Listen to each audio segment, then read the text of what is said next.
Assalamualaikum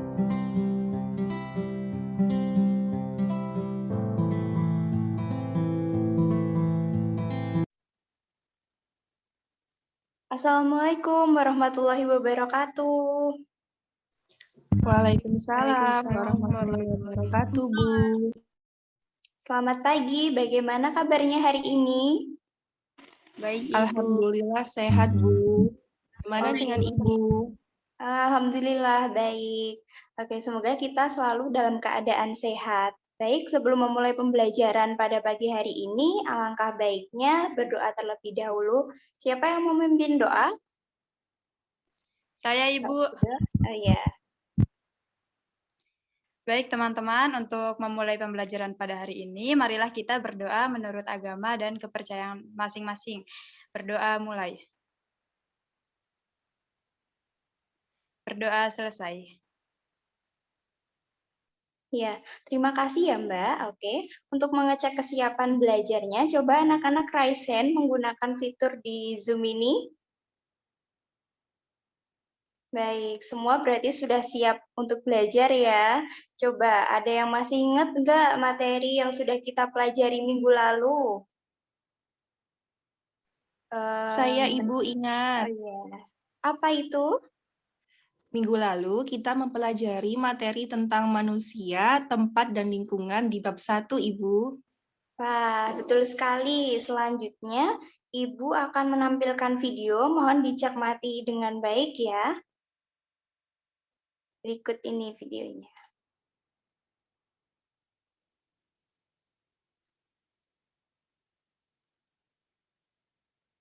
Sebentar ya.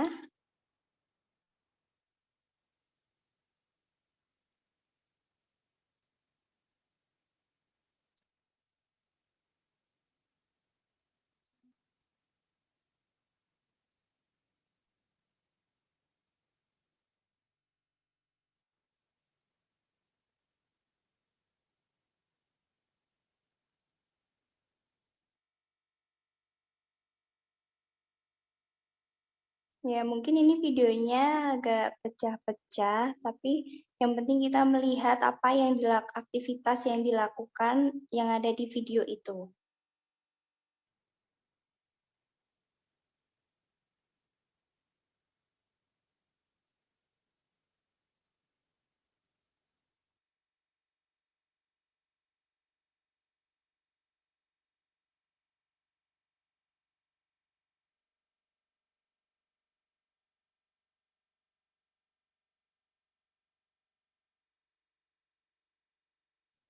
Oke, sebetulnya itu video anak kecil yang tidak patut untuk ditiru ya, karena sering sedikit melakukan kenakalan gitu. Selanjutnya, dari secuplik video itu ada yang bisa menebak belum kita akan belajar apa hari ini? Mbak Ima coba, ada tahu mungkin?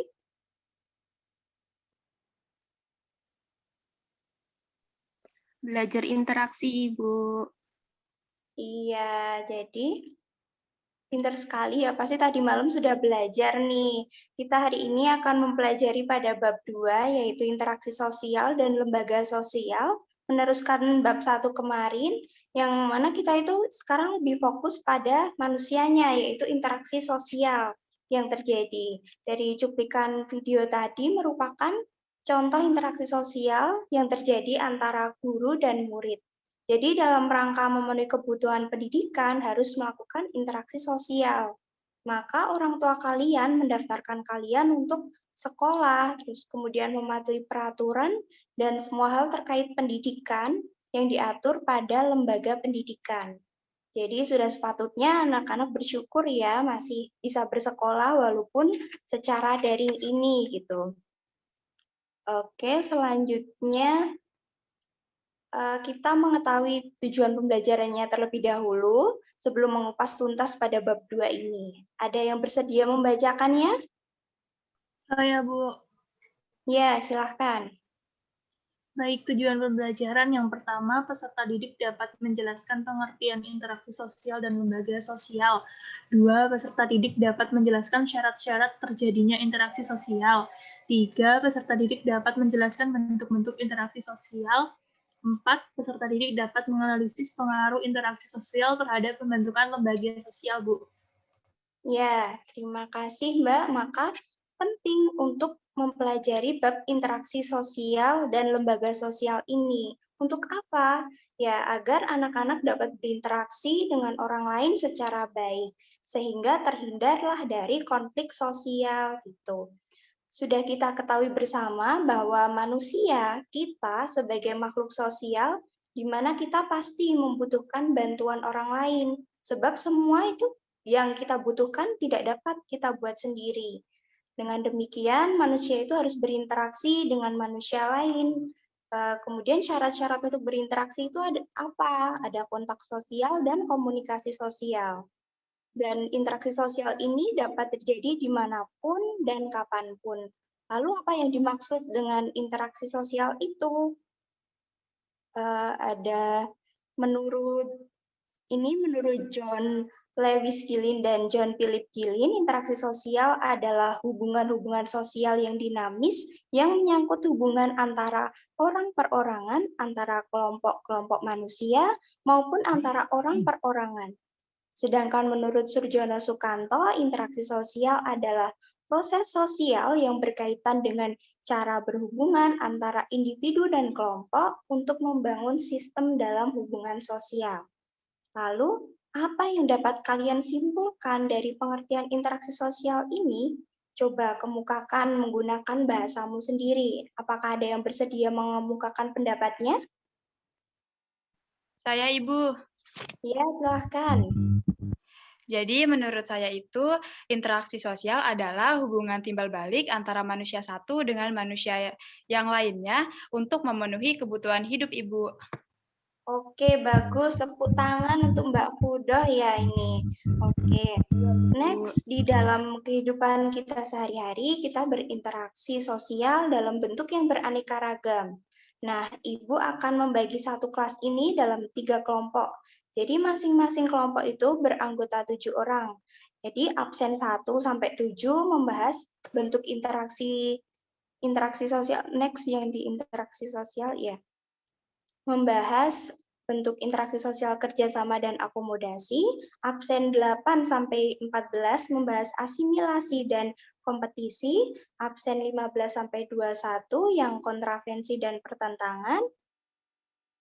Kemudian nanti akan Ibu tunjuk secara random. Tenang saja, sebelumnya Ibu akan menjelaskan terlebih dahulu.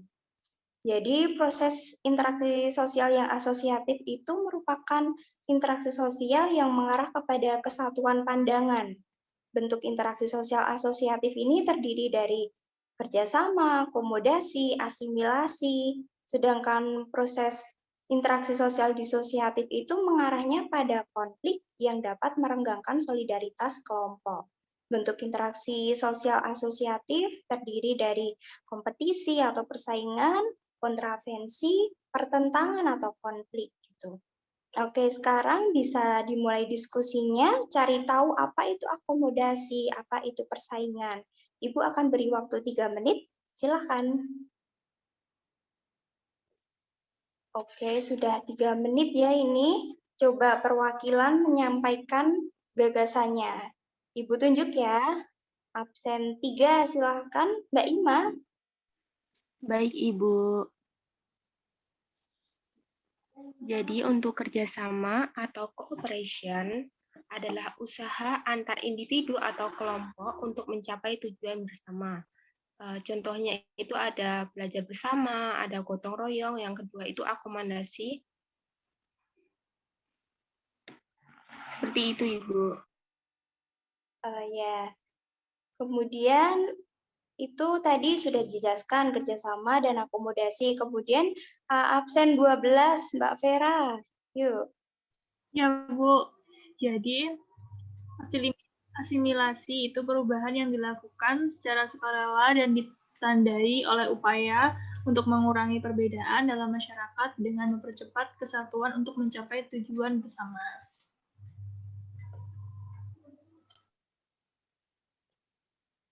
Oke, kemudian selanjutnya absen 20, Mbak Cici. Iya, Ibu. Jadi ada mengenai kontroversi dan pertentangan, Ibu. Jadi kalau kontroversi itu suatu pertentangan atau perbedaan pendapat terhadap suatu permasalahan yang menyebabkan adanya perbedaan yang bertentangan. Misalnya saja ketika ada di sekolahan, ada pemilihan ketua OSIS, pastinya ada pendapat yang pro dan kontra. Ada yang setuju, ada yang tidak setuju. Lalu ada pertentangan atau konflik. Pertentangan atau konflik itu merupakan proses sosial sebagai bentuk lanjut dari kontroversi, Ibu, yang dapat melahirkan pertikaian, kebencian, kemarahan, dan lain-lain. Misalnya saja tawuran antar pelajar, Ibu. Ya, terima kasih semua sudah bagus-bagus dalam menyampaikan topik bahasannya. Bu, izin menambahkan. Ya, silahkan. Izin menambahkan untuk yang disosiatif persaingan, Bu. Jadi proses sosial itu ketika ada dua pihak atau lebih saling berlomba dan berbuat sesuatu untuk mencapai suatu kemenangan tertentu. Nah, contohnya itu misalnya persaingan antar calon ketua OSIS, Bu. Iya, terima kasih. Bagus sekali ya. Nah, sekarang agar manusia memenuhi semua kebutuhan hidupnya dengan tertib dan teratur melalui interaksi sosial, maka dalam kegiatannya manusia perlu mematuhi aturan-aturan atau norma yang berlaku di dalam masyarakat. Melalui bentuk apa? Melalui lembaga sosial. Nah, menurut Kuncharaningrat, lembaga sosial adalah sistem tata kelakuan dan hubungan yang didirikan untuk memenuhi kebutuhan manusia. Selain itu, lembaga sosial itu dibentuk agar masyarakat dapat hidup dengan teratur. Nah, setiap lembaga memiliki fungsi yang berbeda-beda dan memiliki hubungan yang saling melengkapi. Berikut ini ada macam-macam lembaga sosial, yaitu lembaga keluarga yang berperan membina dan membimbing anggotanya untuk beradaptasi dengan lingkungan fisik dan budaya. Kemudian lembaga agama yang mengatur kehidupan rohaninya manusia. Kemudian lembaga ekonomi yang mengatur tata hubungan antar manusia dalam pemenuhan kebutuhan-kebutuhan hidup sehari-hari. Kemudian lembaga pendidikan itu sebagai tempat berlangsungnya proses pendidikan yang bertujuan mengubah tingkah laku lebih baik melalui interaksi lingkungan sekitar. Kemudian yang terakhir lembaga politik sebagai keseluruhan tata nilai dan norma yang berkaitan dengan kekuasaan. Oke. Baik, materi untuk pembelajaran hari ini sampai sini dulu. Besok kita lanjutkan minggu depan. Untuk mengetahui ketercapaian pembelajaran pada bab 2 ini, dipersilahkan anak-anak untuk menyimpulkan apa saja yang sudah dipelajari hari ini. Yuk, dipersilahkan. Saya berikan poin plus nih. Mbak Fudoh mungkin bisa. Baik, Ibu.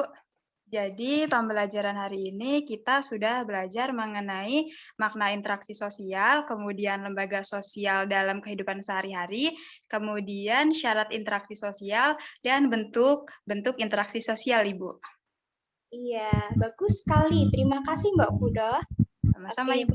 Iya, kemudian untuk mengetes sejauh mana pemahaman kalian, Ibu berikan 2 soal dan dapat kalian jawab di room chat. Ibu beri waktu 5 menit, silakan.